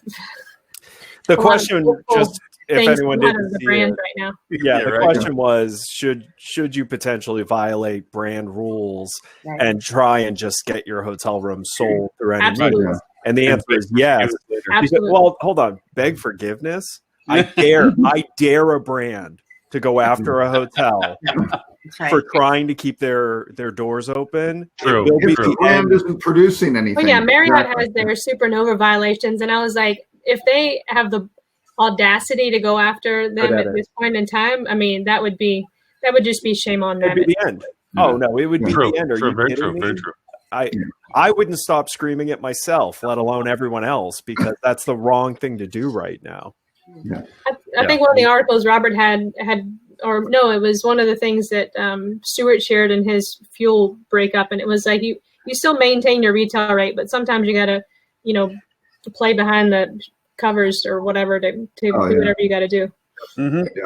And there are things to it, but then also, and I bring this up because as I've been doing the webinars this week, like I said, I feel like I've been in a medical triage tent on a war zone, and I don't mean any disrespect to the realities of what that really probably is, but just it was ever changing, ever stressful, new tragedy, what lives, what dies. And we went from beginning of the week talking about this is what you need to be doing right now in your business to all of a sudden we fractured our audience to, if you still have a job, this is what you still should be doing. Those that just lost their job, this is what you need to be thinking about doing. And those that don't know quite yet, this is what you need to be worried about. Right. I mean, and that just happened in 24 hours. And then from that point, it was more of like, okay, so where are still places if you're still trying to operate? And then all of a sudden, like a light bulb, that area, the city authorities decide we're shutting down hotels. Okay, lights out. And then you have to go to the next step, which is, okay, we have to keep certain things alive. Let's think forward what we have to keep going, like the PPC stuff in a certain way and so forth. Change our dialogue, change it to social, and go back to the property and say, who in the team do you want to have live to be our person to work with? And also start talking to them as you're talking to your vendors and so forth, broaden the conversation because the person that's on the other end of the line might not be on the other end of the line next week. It's a weird thing to think, but that's the reality of current conversations is everybody's getting affected. And so if you had put all your marbles in one bag for this person, you've developed a relationship and so forth, and they're gone. Yeah, who else are you doing with now at this point? Where's the connection? So both conversations have to be working that way. So yeah, it's so sorry to interrupt, but I got to go. Yeah. All right. I'm sorry, Valyn, what did you say? I'm out of here. I gotta run. Shortly, I need to prepare. Valyn, it is a joy to see you. Thank you so much. I mean, I'm not going anywhere either. So hey, that means you get to be on the show. You get the time. That's awesome. Valyn, if they want to know more about you and what it is that you do, where is it they can find you? Yep. So I work for Nor1, so you can find us at nor1.com. I'm on Twitter at Valyn.Perini, on LinkedIn at Valyn.Perini. It's the good thing of having a unique name, easy to find me. That's true. That's true. Thank you for being here today. Sincerely appreciate being here. Bye, guys. Well, being the time that we have and so forth, is there any particular articles that we missed that we want to not miss?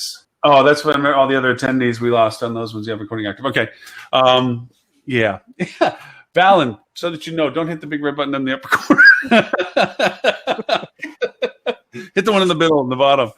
Yeah. Oh, gosh. Yeah. You know, I actually like the booth that you had. I mean, it was kind of neat to see in the news that the water cleared in Venice. Oh, before we do that, can we do the ridiculous one that was, because we're talking about the brands. Hilton uses VR to boost corporate employees' empathy for housekeeping staff. I thought was one of the most ridiculous. It's like, gosh, you seem to have quite a number of hotels. Why don't you have them work in one for even a day? And that will create much more empathy than. Don't need goggles for that one. Yeah, well, because you don't get quite all the other senses engaged. Let's put it that way in the process. Yeah, right? Nothing says joy than having to clean after other people's bathrooms. That's right. I was going to say how your back feels after making 8 beds a day. Oh yeah, all of that is I just thought that was the most ridiculous thing. Yeah, it's like, man, I feel like someone didn't sanity check it. Like Absolutely. Someone didn't go, you know, is it possible that saying we did something to create empathy for, hourly workers, could that possibly just make it sound like we were a bunch of jerks and we kind of figured out how to be less jerks? I mean, executive privilege. Yeah, exactly. Yeah. No, it's true. It's true. But no, there is a lot of, it is fun. No, not fun. There is a lot of missteps that are going on, and there's a lot of tone deafness that's going on, and it is impressive to see who is actually tone deaf. I was making a comment to some friends, the silliness that people are still running the ads they built before all of this. Oh, yeah. Do you think that's silliness, or do you just people in restaurants and out in public? It's like, guys, that world is not there right now. That's so pre-bought stuff that they haven't shut off, Lauren. Exactly. I doubt they launched it this week. Right, and that's what I'm saying is that they should be scrambling to either pause all of that and replace it, or don't run it because it's counterproductive. Right. And it's like seeing the same ad 3 times in a row because that was the time slots that were automated into it. It's like, okay, got it. Don't need to see it the 3rd time. Listen, everyone's going through stages of grief right now. I can tell you, like, I've watched customers who started communicating with us on Monday. And as we, got to talk to them, got to figure out what was going on, got to work them through it, it went from panic triage, stop the bleeding, to, you know what, yes, there is going to be another side of this at some point, to, okay, yeah, you know what, maybe we shouldn't just completely shut everything down. Maybe we should figure out a strategy to build up demand for when things come back, to, okay, yeah, you know what, we need to start working on plans. But I mean, it started on Monday as cut everything, shut everything off, shut everything down, go, to just watch the stages of grief, and this is what I've been trying to explain to my team, because of course my team's heartbroken for all of these people and afraid, because I can't tell you how many one-liners were emailed to us this week of, hey, we just need to shut everything off. Mm-hmm. Yeah.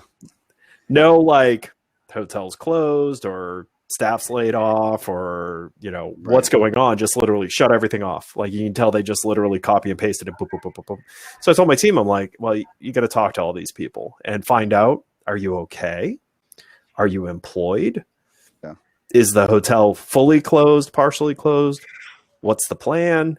And magically, I think a lot of people kind of realize that, everyone's human beings going through this. Maybe you should, think about the other side a little. And I told my team, you got to think the same way. Think about how you felt when someone shot you a note saying, shut it off, and you have no clue what's going on with them. Think about that when you're responding to them or when you need something, to help them do something. Everyone should just take a beat, take a deep breath, understand everyone is going through this. Like no one is doing great. So let's be nice and kind to each other. Let's help each other out. We are one industry. How many of us have done business in so many different walks of our lives through hospitality? We will all continue doing that. But let's be kind to each other. Mm-hmm. Well, it also goes to the mental therapy aspect of this. This has been a coming up conversation quite regularly now of to be leaders, not managers. For those who are still employed by the organizations, to create communication lines to the people that are no longer or are still with them, but in a supportive way, where you keep an open dialogue, you are sincerely interested in their well-being, knowing that you may not be able to help them in anything right at this particular moment, but that they're not alone in that perspective, because there is severe anxiety, and culturally and community-wise, there's all different levels of that. You have people that feel victimized for everything already, and now this is yet even more victimization. And this could be a pivoting point or something over the top for them that they can't handle the anxiety of it anymore. And they start making irrational decisions.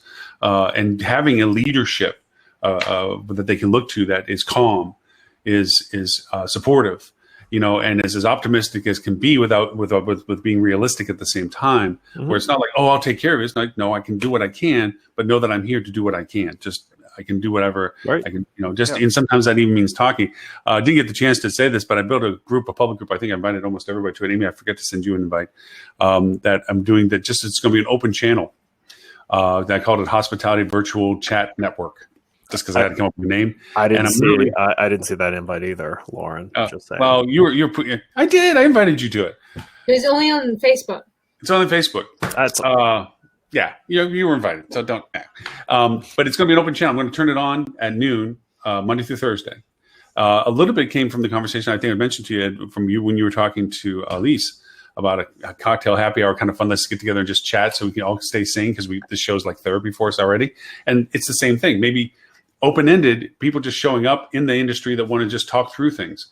Maybe it's sharing commonalities of what they can do, whether it's sharing resumes or whatever it is, just knowing that while you're sitting alone at home, because that's where we're supposed to stay right now, that you can talk to people that might have similar interests. Keep your skills down, keep your mind up, whatever it may be, just to see what you can do to keep the conversation, because you can't go out and have conversations. So it's kind of like a virtual, what was it used to be? Chat room. That's the word I was looking for. Chat room. Still basically is a chat room. Yeah, it is a chat room. See, yeah, virtual chat room. Kind of like this show. Yeah, exactly. Yeah. But see, I'm going the Rock Cheetah. I have the kitty committee that are helping me make decisions. As you can see, they're dedicated. They're swapping out on. That's right. Robert has little voices in his head that he listens to. So we all have our audience, I told you I fired all those guys. I had to get rid of them. Yeah, because they kept going to just killing people, right? I got to say, it's fun watching the little memes and stuff on Facebook where there's a blueprint of a house saying planning my vacation travel, and then homeschooling. 2 kids already got in detention, and the teacher got fired for drinking. just That's a good. I like that. Yeah. It's fun. You have to bring the humor aspect. There is that look to the bright side of life, because we do have a stretch to go through. And especially if you just look at the math, and Robert, you did a phenomenal job on the webinar yesterday with AHOA of showing that by depressing this curve, the distancing and so forth. And I know you kept asking all of us, what do we think is the life cycle of this in our most optimistic terms? And maybe we should cover that just really briefly. The best thing that Steph, thank you. Steph is like checking out. Before you leave, where they can find you, what do you do, all that kind of happy stuff. ChicagoMarketing.com or LinkedIn, Stephanie Sparks Smith. Have a good one, guys. I won't hit the red button. Don't hit the big red button. Hit the one in the middle of the bottom. They can be trained, yes. Anyway, actually, to back up, the important thing is with this virus has an R naught of about 2, right? That means the average person gives it to 2 people. The way this stops is half the population needs to become immune to the virus. Now, how does that happen? There are only 3 ways. One is you get a vaccine. Well, yeah. Oh, yeah. That's number 2. Well, let's go in order of what's available. What's available? Getting it is all that's currently available. Right. That's right. Yeah. Yeah. Certainly getting it is number 1. Number 2 is you get a vaccine. That is a ways off. The most distressing fact that I heard, and this is a fact, there has never been a coronavirus vaccine. If they had a coronavirus vaccine, you would not get a common cold, right? So that may be a little ways off. And Third way is to not get it by being distant, not being exposed to it, right? So that's what's happening now is the social distancing. Now, the problem is if everybody got it at once, you would have a lot of fatalities. You overrun the medical system. But it compresses the time frame, right? And then maybe you get back to normal faster, which is a horrible way. Yeah, but then you end up with deaths that have nothing to do with the virus. Oh, no, exactly. Exactly. That's had their appendix burst, and couldn't get into the hospital. The UK almost went down that path and fortunately went, oh, no, that's really bad, right? Because they didn't consider all the other ones. So the alternative is don't overrun the hospital system, have the social distancing, but that's going to stretch out the time of the virus, right? And so that's going to then put things, instead of, okay, here's this 6-month deal, it could go out to a year pretty, again, how fast do you want to overrun the hotel or the hospital system? And that's, or the healthcare system. So this is not, there are no good answers on how this goes. What is Sleep Shot's name again, Robert? That's Louis.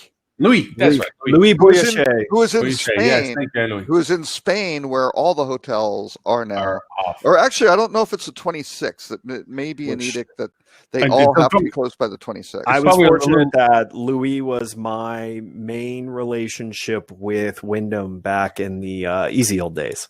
So I got to spend. I used to get to spend a lot of time with Louis.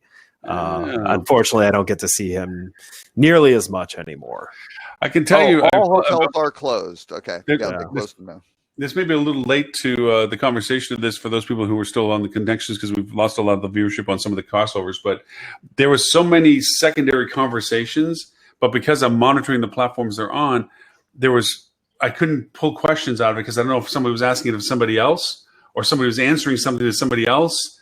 It's a little like. So, Lauren, you're saying you now need a team of community engagement to run the different platforms. There was things like eventually some people started saying replying to the fuel travel Facebook question of, or replying to the HSMI answer of. I mean, at least some people started clarifying that's nice their things. But because it comes through with me, and then of course with me, I'm answering full scale all channels every time. So I'm confusing probably the heck out of some people when I started asking questions. Sometimes. So I stopped. Right.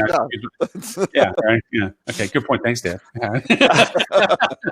Hey, let's do the boop. Let's end on a boop. Yeah, the boop. Right. Well, okay. Yeah. I mean the rut-row, unless you want to do. Why do we need a rut-row? I think we don't need the rut-row. I think we skip rut-row this week. This is not a week that needs a rut-row.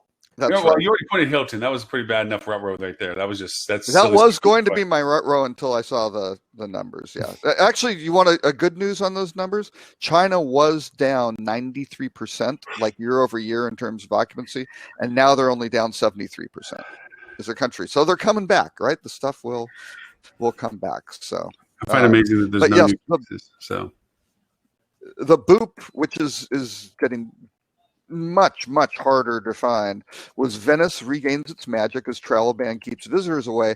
They're seeing fish in the canals, and you can see it, and it's spectacularly beautiful, which is that's a wonderful thing. So to set aside as a distraction, and I'm not talking this way for any other reason for it to be a distraction, the science that will come from what has happened these last few months on understanding what our daily impact of consumption has on weather and on wildlife and on all of these things, it's going to be the next 20, 25 years. There will be science journals written studying this time that everyone, kind of took a beat and stayed in, their homes and didn't drive as much. And, it's going to be really interesting. There's going to actually be tons of science that has nothing to do with the primary issue here, but there's going to be tons of science on this for the remainders of our lives, talking about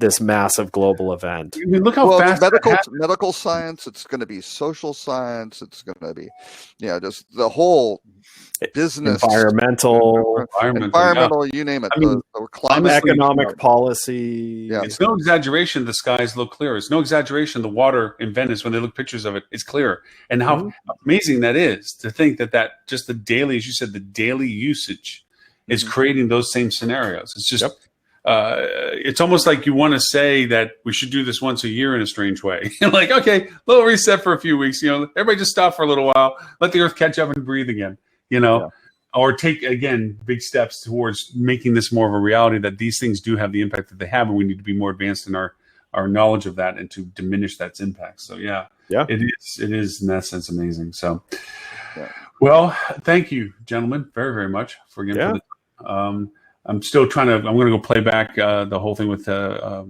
Bob and Cecil and listen through on some stuff. It's been a very, very long week, and I'm sure we have more to come. It's not going to be easing up. It's going to be getting harder. This is just and find where you can make someone's day better. Yeah. That is my challenge to everyone. Find the one person that, do what you can to make someone's day better. If we all do that, we'll all get through this. Yeah. Very true. Mr. Robert, people want to find you and find out more of what you're doing and some of the great information you're accumulating. Where is it they can go? Robert K. Cole on social media or rockcheetah.com. And Mr. Ed, you and the cats, where can people go over and find you? And hey, I just want to go plop over there and cuddle with them. They're all comfy. They are. They're comfy, happy cats. So Flip2, flip.to. You can find me on social media, Edward StOnge, where that's also where you'll learn about the cats. Cats. For the replay of this and all previous 240 shows, you can go to hospitalitydigitalmarketing.com/live. You'll see links to all of those in the archives going back now 6.5 years. The open channel that I talked about, I want to start putting on noon Eastern, is going to be a Facebook group called Hospitality Virtual Chat Network. Just look it up. You'll find it. Right, Mr. If you want to go, you were invited. I'm just going to turn it on. I'm going to turn it on and say hi to anybody that shows up, and I'll push it around more. I'll be doing more. It's going to be on LinkedIn Live. I'm going to push it around there for people who want to join it as well. Open resources for any companies, organizations that want insights or people that can show and help them with any processes they're going through. It's an open invitation to anybody. I will be happy to help anyone gratis with any issues that they have right now that they think I can be helpful with. It's not a monetization issue. It's a matter of helping and sustaining what we are as an industry. So I open that to anybody that is. I've had the privilege of being with the AHOA stuff, the HSMI stuff, lots of other large organizations as well. And this is not that time. So it's the time to help. So thank you, everyone. And we will see everyone next week, 11:30 Eastern, for show number 242. 242. Bye, everyone. Exactly. Bye.